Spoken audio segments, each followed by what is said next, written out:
So in our first lesson on CSS, I mentioned that it stands for cascading style sheets.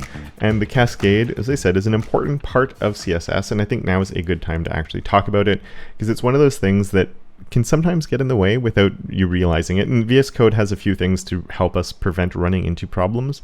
But the first part of the cascade that I'm going to be talking about is how the order of things is really important.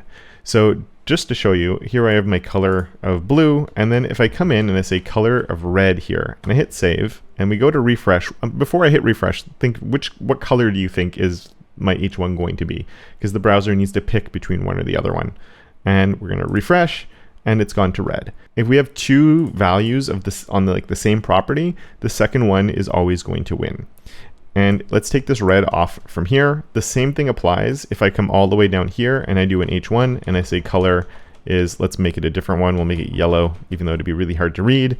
If I refresh now, we can see that it has switched over to yellow. And this is the more common thing I actually do see, where somebody forgets, where you end up with something up higher that you don't remember that there's a lower down thing that you're writing, and you're confused why this isn't working. So if ever you write something, you know there's no typos, you're positive everything is okay, go and look further down, because you'll probably find something like this that you forgot about that's overwriting the style that you have.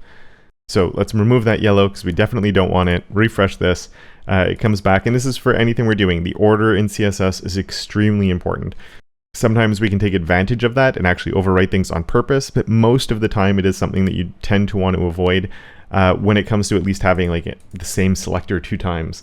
If you have a selector for my H1, I want all of my rules there. As soon as you split that up, it just becomes a little bit of a mess, and your file starts to become harder for you to follow along, and then you invariably make repeated declarations and you don't know why one of them is not working. So just try and always remember, order in CSS is very important.